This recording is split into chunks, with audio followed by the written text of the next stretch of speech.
के छठी मैया ओढ़नी पे हम लिख देबोगे। छठी मैया ओढ़नी पे हम लिख देबोगे। चल घाटे पे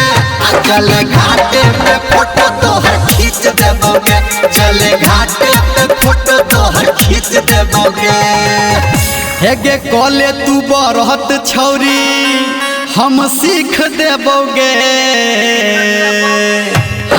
कॉले तू बरहत छौरी हम सीख देबोगे। चल घाटे पे फोटो तोहर खींच देबोगे। चल घाटे पे फोटो तोहर खींच देबोगे।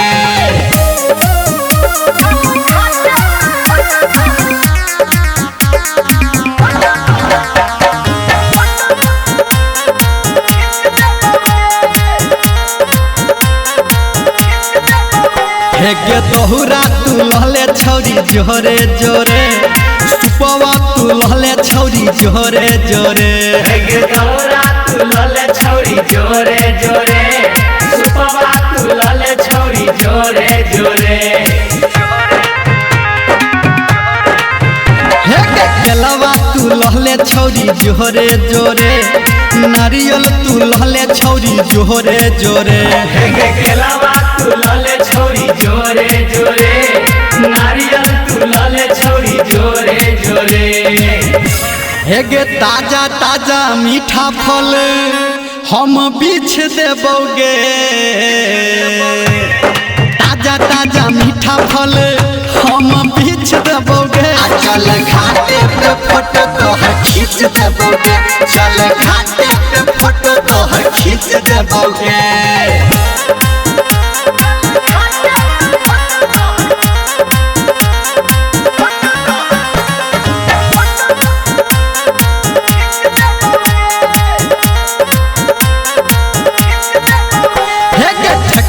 तू छान छौरी गोले गोले।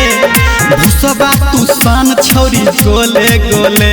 हेगे ठकुआ तू छान छौरी गोले गोले। भूसबा तू सान छौरी गोले गोले। हाँ खैला मंगाले दुगो गोले गोले। दियरी मंगाले दुगो गोले गोले। हेगे खैला मंगाले दुगो गोले गोले। दियरी मंगाले दुगो गोले गोले। हेगे केशव धर्मेंद्र से किछ सींच देबोगे। केशव धर्मेंद्र से हम कुछ सींच देबोगे। चल घाटे पे फोटो तोहर खींच देबोगे। चल घाटे पे फोटो तोहर खींच देबोगे।